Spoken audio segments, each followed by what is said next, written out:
Well, today we're going to talk a little bit about releasing your imagination to change the world. And we all have the power to change the world, and I want to tell you my story of the journey that I've taken to start this process. So, Dr. Vernon Scott in the geology department here, when I was an undergrad, taught me that the world is relative. Let's say you never left your village, and you never knew anybody else who ever left your village. And then all of a sudden it started raining for 30 days and 30 nights. The world as you knew it had flooded. And to me, that stuck with me as a very relative thing, because he said there's places in the world today that flood for 60 days and 60 nights, but we know that the world has not flooded. And so to me, at that moment, I had to define, what's my world? Well, you know, I'm a generation that loves sci-fi and Star Wars and special effects, and I, at the time, was working at the broadcast department here on campus, and I was a motion graphics artist, and they wouldn't let me go into the 3D department. And I begged and begged and begged and begged. And the minute that I got into the 3D department, I started to open up the tutorials, and I realized I didn't understand the first sentence. It was, select the vertices, create a deformer. And I looked around thinking, what's a vertice? So at that moment, I realized if I ever learned how to do this type of work, I'm going to change the way people learn. So there's a number of things that need to go on to create these types of graphics. There's a number of skills, and we'll talk a little bit about that today as we go through this short presentation. So to get into computer graphics, it's going to take a lot of technical skill, computers, hardware, education, but the real challenge is that schools in the early 90s, late 80s started popping up all over the country and all over the world to supply the workforce that's needed to create the content that we're consuming. But there was a challenge, and the challenge was they were only able to teach the technology, just the tool. Now, I get this all the time, so I'm going to make this very simple to understand. Think of paper and pencil technology. We all understand this very simple technology, and when you're a young child, you don't start with a pencil because you don't want to poke your eye out. You start with a fat crayon or a piece of chalk, and you do newsprint or you do it on the floor, but you understand this very fundamental technology, paper, pencil. Now, this is a drawing that was done for me by one of my employees' young children. He's a 7-year-old, and he knows I love cars. So he created this awesome van with suicide doors and solid tire wheels with no rims and no struts. So bumpy, but he communicated to me, Piyush, I know you love cars, and here are my ideas. Now, this is a very interesting drawing. This is from a 3-year-old, a young man in my office, and this is fascinating because I asked him, what is this? And he goes, it's a dragon eating a fish. And I looked at it, and I couldn't figure out where the dragon was. So I turned it over, and I showed it to him, and I said, now where's the dragon? And he turned it back around, and he says, right here's the dragon. So to me, that said to me, he knew he was trying to communicate using this very simple technology, his ideas to me. Now the reality is, it's going to take 12 to 13 years before that young child is going to be able to take his ideas, his feelings, his emotions, and be able to communicate that clearly using that paper and pencil technology. Before he can string together the words, before he can put together the paragraphs, before he can control the pencil to really share his ideas. Now the beautiful thing is once you learn the paper and pencil technology, you can move to all kinds of technologies in the similar format. You've got pens, markers, dry erase markers, even digital pens. But I get this question all the time. Piyush, what is the best software to create an award-winning film? Well, that's like asking, I want to write a #1 hit song. Should I use pen or marker? Right? Because we're stuck on the technology. Or I want to write the next #1 novel. Should I use straight line or grid paper? Which one of those technologies will give me the best? It sounds crazy, but we deal with that all the time because we're focused on technology and not the imagination and the communication that needs to happen through that technology. So I found that there was this opportunity.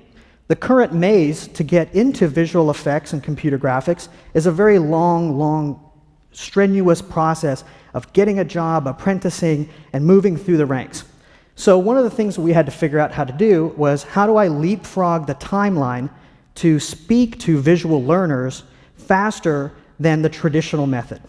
The other thing we had to figure out was how to take something that is really complex, this crazy application that has hundreds of buttons and thousands of functions, and allow people to express their creativity and use that tool to tell their story. So two things that we have to accomplish here. So, believe it or not, 12 years ago, yesterday, so it was my company's birthday yesterday, we released a handful of videos on the internet. Now you got to think about the internet 12 years ago. No Google, no YouTube. Video on the web was a very novel idea. This is really strange. You're going to put video on the internet? Who does that?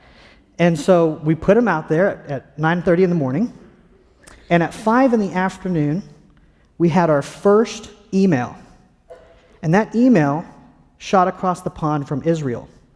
And it was a young man in production, and he said, "This is awesome.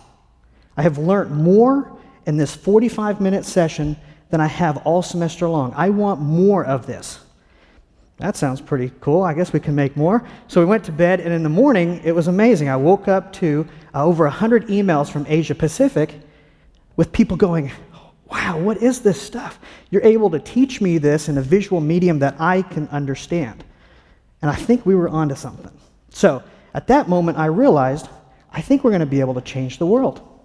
I think we're onto something. We can change the world. So the world of production that I'm in is a huge, complex world. Let me give you a little window into what this looks like. So to create this transforming robot, it has to go through concept and design. So that's the whole process of deciding what you're going to build, how you're going to build it. You then have to actually build. In this instance, we got to build a truck and all the parts that go into this truck. We've then got to color it and add the visual appeal to make it look old and dirty, that it actually moves earth around. And then we have to turn around and build a robot of what it's going to turn into. And that organism and structure that we've got to create and give it some life. We then have to texture the robot. And then we have to go through the process called rigging, which is puppeteering. We've got to create controls inside of this robot that will give the animator the tools to create a performance and tell his story. We've got a match move. Match move is the process of taking a real-life film plate and extrapolating 3D data out so we can match up a 3D camera to this live-action footage. And then we've got the process of actually animating and moving all these objects around to be able to tell a story. So as you can tell, there's a lot of technology that's going to take place, but the technology needs to be transparent of the story. Then it has to go through lighting and rendering. We've got to take this 3D data and actually turn it into pixels that we can see on the screen. And then when you give it to these wonderful artists who are called compositors, who take all of this data and put it all back together until you have a performance that looks like this.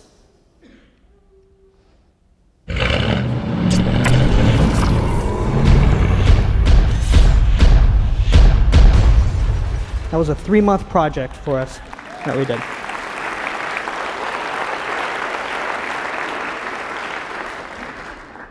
So I want to wrap up with a small and a very short story about this young man in the picture. And it's not me. That is actually a young man who showed up at my office 4 weeks ago today. And he got a tour. My assistant said, "Hey, he's up front if you want to introduce yourself and say hello." So I walked up. "Hi, how you doing? What's your name?" He said, "My name is Ganba." "That's an interesting name. Where are you from?" "I'm from Mongolia." "That's even more interesting. What brings you to Oklahoma?" "Well, I'm here to say thank you for a scholarship that you set up." "Oh, interesting. Are you the winner?" "Yeah." He's like, "Yeah, I actually won a scholarship this year." "Well, that's pretty cool." And I said, well, tell me your story. You're from Mongolia, you got a scholarship. How does all this work?" He said, "Well, in 2004, I decided I wanted to be an animator. And in Mongolia, there's no animation schools. So I got on the internet, and I found your website. And I watched some videos, and I learned how to animate. I then applied to a broadcast studio. I got a job, and then I had enough money saved up to learn English. I gave myself 1.5 years to learn English. I then applied to UCO here in Oklahoma. I showed them my portfolio. I took the TOEFL. I got accepted. I'm now a senior, and I just won your scholarship." And I'm thinking, wow, That's a pretty cool turn of events. Because if you think about it, this young man and his baby girls and his wife, their whole world has changed. Their relative world is a completely different world because in 2004 he watched some videos that I wanted to share and my way of teaching. And so today I stop and I think, I have 148,000 students, and each one of them have their own story of how the world as they know it has changed. So today I hope as you leave today and you're driving home or you're walking back to your housing, I hope you stop and just think about if we use our imagination to change the world, we might be able to actually go and do it. Thank you.